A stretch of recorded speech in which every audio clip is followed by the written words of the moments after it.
We can see Lusty already trying to disrupt that purple buff as much as it can, but again, Retribution still too powerful of a spell. And he did try. If he would have picked that up, that would hurt Burmese Ghouls a lot, but it was still a flicker spent for Brand Esports. Yep, and that's something Burmese Ghouls will definitely remember. They'll say, okay, we know that at least for 2 minutes from now, Lusty doesn't have a flicker, so yeah, when this first turtle comes up online, then that's one less catch. You're looking nervous there, Leo. What's going on, man? I'm just wondering what this Grok is going to be like. Again, seeing that it's on Ruby DD, it's the high and dry, it's the one that deals a lot of damage, it's the one that wins duels, and I love how high high risk lineups like this are able to just swing the metagame, and this is what Burmese Ghouls needed. This is the kind of lineup that just makes Brand Esports think like, okay, I haven't seen this much in scrims, it hasn't performed much in professional scenes, and this is the kind of specific answer you need to be able to get the series wins. And OD using the battle mirror image against Flapteasy down in the side lane here, the EXP lane, and grabbing him. Hold up, interesting use. Interesting decision to put the Claude in the XP lane. Yep, they want the Claude to get the level 4 first. I think that's also kind of interesting as well, considering what the matchup is going to be like here. But notice the way that they're rotating, putting a little less priority over the mid lane once you have Lunox starting to get, once Lunox does hit that level 4. So, again, it's going to be a different set of lanes here for the Burmese Ghouls to kind of adapt and try to be efficient with their power level spikes. Brand Esports, they have been beaten by Burmese Ghouls with this Lancelot pick. Flapteasy trying to go for Maybe. Does Maybe have the flicker? Yes, he does. Poisson's here by Flapteasy, not going to be putting a beat on anyone. Nice flicker in. That's going to be 2 knocked up. And Flapteasy pulls the double. That's first blood. Make it a triple. They trade out Flapteasy and Few, but is it going to be worth it? Because Carlteasy's still alive. Phantom Execution keeps him alive. And there's a triple for the Prodigy. The turtle still stands. It's only D here up in his own lane. Man, I think Burmese Ghouls made the right call in saying, okay, you farm up, man, because this is the hot zone down here. Yeah, that was huge for the side of Brand Esports, and D's going to be using his Blazing Duet to clear the waves really, really fast and maximize EXP. But you gotta give it to Kaltisi, and as well as Lusty, that 3-man G Kundo literally enabled Kaltisi to get so far ahead. And Lusty, that's going to be a trade-off. Hold up. Lusty pulling a Leo Murphy himself. That's going to be Maybe blasted down. Another for Carlteasy. Thank you so much, Few, for pinning him down. why are you thanking the player? No, I mean, no, it's the player who said thank you. Oh, okay. All right. I got ya. Dude, but still, Carl, This is the problem for these kinds of Crocs. I mean, Croc is strong when you're sticking to the wall, but then again, you need to get a bit of levels just to proceed or just to have the progression in terms of being tanky. But if you actually have that high and dry, then that means you're gonna go for a very violent Croc. Then that means probably a Bloodlust Axe would do, but you're not as tanky as you think sometimes you are. Oh no, maybe he's taking way too much damage. He gets absolutely pinned down there. Even with the smart missile, it's not going to be enough. BDD is going to be the next to fall under the hands of Lusty. Great setups coming all across the board from Bren Esports. And Carl Teasy here just showing us, if you shut down this Lancelot pick when we first met, this is a new Lancelot special that I'm bringing to you guys right now. Interesting clash there as now Bren Esports opens up this bottom lane. It's gonna be Kid. Oh, knocked off with the Way of the Dragon here by Lusty, and he's gonna be able to dash out maybe indeed, lacking damage still. I think I know what's going on now with this Ruby DD Grok. He's expecting that it was Bren going to be taking it slow, but so far Bren have been answering back with 2 or 3 people. Oh! I don't do much now. Look at this. Kaltizi gets caught in. Oh! D is dealing a lot of damage. That's already the blazing a duet with a few stacks, pushing back Kaltizi and the rest of Bren Esports. So far, 8-2. Less than 2,000 in the lead is Bren, and we're sitting at 5 minutes waiting for another Lord about a minute away. I gotta give it to Maybe there. He stopped Carl Teasy to getting the Phantom Execution over the wall, and that would have been so huge for Bren if Carl Teasy was able to get that double kill there, but he's gonna do it one more time on top of D. He jumps away. He's so brave, Carl Teasy, using the brush to try and pick off that Claude. And as you can see, the intensity right now, ladies and gentlemen, on the stage, they're just screaming their lungs off. Boy, it's only going to get more intense from here. Bren getting some good timers here, and now they want to punish Kid. He goes for the brilliance, tries to close the distance, but it ain't going to be enough when they're going to get stopped in their tracks with the Phantom Execution of the Toys Poissons to completely cut them off from that reinforcement. Imperial Justice landing a Ruby DD. He's going to say, nope, I'm going to use his power of nature to kind of walk away here and absorb all of the damage. But at the end of the day, the Way of the Dragon is still back up, and they get bot tier 1. And D going for that mid lane turret. They will get it, but they had to put 3 people on it just to get it. Like Bren Esports, in terms of turrets, they're equal. Bren Esports is not getting a lot of objectives. It's just that they have more control over the turtles. Yeah, and they have more turtles, and right now, Lusty gonna get blasted out, and I think that's counting ults. That's none on Burmese Ghouls. So yeah, definitely uptime on Bren Esports now. It's on their side, and the third turtle, 100% take rate. Butters, this is what you were talking about, right? Same turret count, but when it comes to turtles, Carl DC just always online. I guess this is what you get when you're trying to farm up on so many different heroes. But Burmese Ghouls, they do have time on their side. That's one of the things that they have, scaling. That's true. I mean, how long can you do this for? Because eventually it's going to be the end game mechanic that Bren is looking for, and that is, wait, hold on. What? Something's going on towards the top side. Ooh, D actually surviving with literally 1% of life left. It looks like Bren still putting more gasoline on this fire.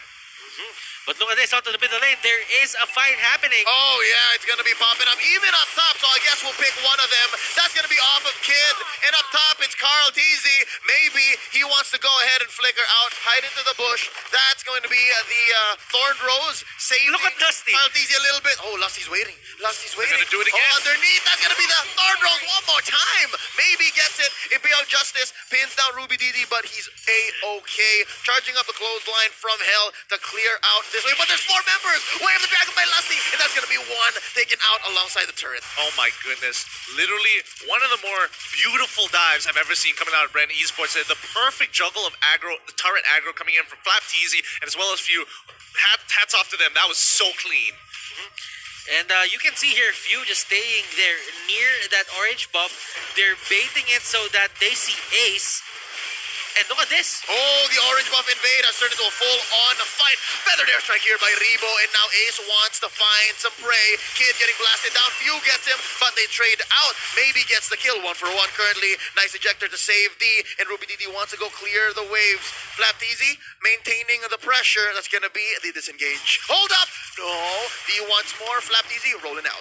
Okay, Turtle is definitely positioned onto the side of Burmese Schools. They have the key points into the map, and Carr doesn't care! He just goes in, look at this! Way of the dragon and the feathered air strike. Oh, that's 2 down. Automatic for the doctor. He's looking for another patient. Wings by wings up. Lusty gonna be knocking up Kid. Where is you going, son? It's going to be a chase, and I think he's gonna survive. He's just waiting on the order of brilliance. They're gonna let go. That's the last turtle of the game. Ruby Didi still alive. Keeping him up is the ancient blessing. So far, so good. Burmese School's good at keeping damage control in check. And now at 9 minutes, how long, Gideon? How long until one Armors, and look at this. They're just casually getting it just because a lot of the items here from beside are physical damage. And look at this. Ace going in. He gets the kill. Carl will be the first pickup. And Rennie Sports, they might bow out of their first fight. But Flap still regening. I was gonna say that might have been the first plot twist, but Flap surviving. Gideon. Yeah, Flap surviving, rather interesting. It does show that he has a lot of tankiness built into his kit, which is definitely something notable. However, the Burmese Schools, they actually won the fight, which is rather surprising. They managed to catch out Carl Teasy and shutting him down for some huge gold. But at the end of the day, it's all about that scaling of Burmese Schools. If this is the best that they can muster, they're going to have to make it work. Yeah, at some point, those casual armors are going to be expiring, and now Rebo gets picked up from the back line. Flapteasy running for his life. He's going to roll out, and that's going to be an ejector onto Few, plus the Imperial Justice, keeping him alive, and now D taking his best here, doing his best to deal damage and back out. So far, so good. Another pickup by Burmese Ghouls. Oh my goodness. Well, Mount Shocker, keeping them in place. Can Ruby DD come in with a wild charge? It is off of cooldown. They go for the conversion. Wow, Burmese Ghouls back in here, closing the gap now, just under 2,000. Rennie Sports need to be very careful on those brushes. Rennie Sports rather. Burmese Schools are masters of that ambush strategy that they're doing. Oh, Flappy rolls into 4, but here comes the backup. The cavalry has arrived. Ace knocked out by Few. That's a pickoff. That's for free. I think they're just jockeying for position. Lord down bottom. They want to take as much as they can. Ruby down as well. Down bottom, it's going to be D. Oh, wow, making quick use. You could have held your breath there. Yep, and that's the thing. Their main team fight capability is coming from D. He is making sure that he's literally the strongest person on his team, and even Yi Shin is mainly acting as utility for a large majority. He's got to outplay this. Battle Mirror Image, he gets hit by one. The third hit of G could know. The Brilliance comes out. Lusty is going to get chunked down, but the Blazing Duet is way too early. Flapteasy is going to get right on top of it with the help of Few. It's going good, but maybe now all by himself. Where is Ace? Ace needs to get here to get his damage down. He gets onto Flapteasy. He secures the kill. It's a 2-for-3 trade-off, but at the end of the day, the Burmese Ghouls, no worries, nothing that Bren can do to converse, because Carl Teasy was the one who went down. But now things are looking great for the side of Burmese Ghouls. Their Claude has items. Yeah, all the more this becomes interesting. Ace here now picks up his endless battle. We're seeing a very, very small gold gap. Barely 1,000, right? As the minute goes by, let's check out the items here. Okay, so that is going to be a Blade of Despair and an endless battle for Ace. D has the Wind of Nature, the Queen's Wings, the Demon Hunter Sword, and the Golden Staff. Wow, I didn't realize how big he was. He literally has a scoreline of 1, 1, and 3. Who would have thought he's already got 9K under his belt? He does have an Avarice, and he got a lot of lanes on his side. Oh, another fight occurs, though, and that's Ruby DD getting caught out. Way of the Dragon onto the Grok, but it doesn't last as long given he was next to a wall. All right. So far, Burmese Ghouls are getting better at this. Oh, nice ejector onto Few. Few gonna be dashing out, and in comes the Blazing Duet into the back line. Few goes down, Kid gets the kill, and now Flapteasy looking low. He's not gonna be saved by the third place. Sans, that's gonna be 2 for free. Going to the Burmese Ghouls. Rebo pushing them back. This right here is all that Brainy Sports can do. Slowly but surely, we're entering the end game, and Burmese Ghouls, once more, we mentioned earlier, they have the late game in the bag. Bren, who have the late game on the back.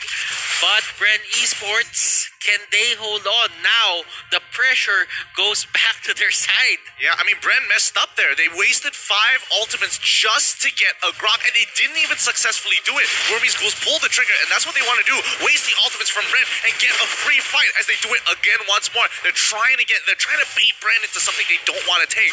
Ooh, Carl Easy gonna use a Cyclone Eye here. Oh no, Ace confirms the Lord take. Nice combo here. Oh, the shutdown immediately on the Carl Easy. That's 2 for Burmese Ghouls. That's none for Brenny Sports. Do mind you, the Lord has already been taken here. And just like that, Brenny Sports came into the fight fresh, but they lost nonetheless. Burmese Ghouls showing us superior positioning and target prioritization. And this is where Carl TZ really just wants to get the kill on D. But D has the wind of nature. Now, Feathered Airstrike is going to play a huge role into this defense.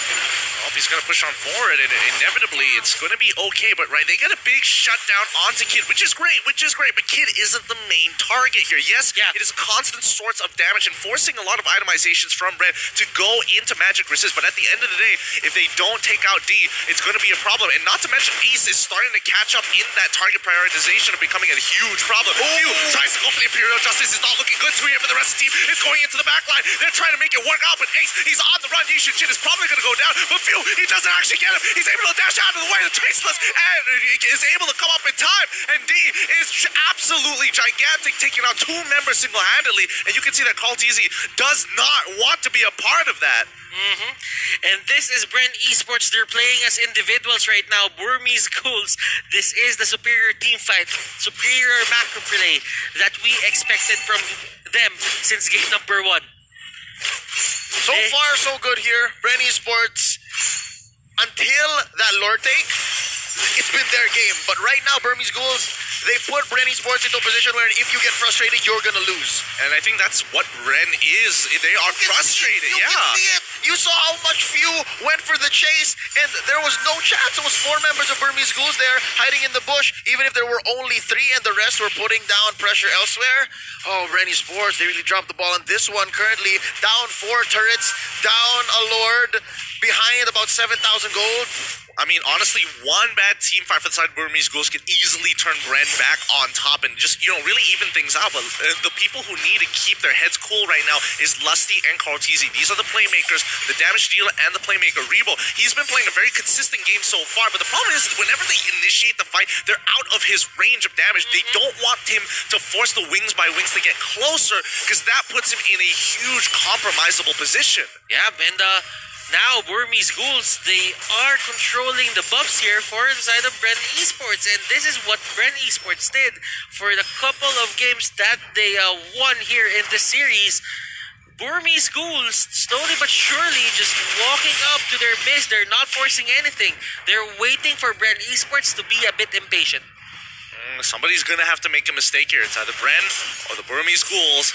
And Bren definitely, after making a couple of those, they've realized, all right, we've made too many. We've kind of lost the lead. We've kind of, put too much slack on this leash. And Burmese Ghouls, they are just waiting for this Lord. In the next 50 seconds or so, if somebody is going to get caught, it's not going to matter too much unless it starts happening right now at the 40-second mark where the death timers, you won't be able to reach the Lord in time after respawn. Yeah, no kill here is free. No kill is free. All right, Few here picks up the glowing wand. Now they can confirm more kills.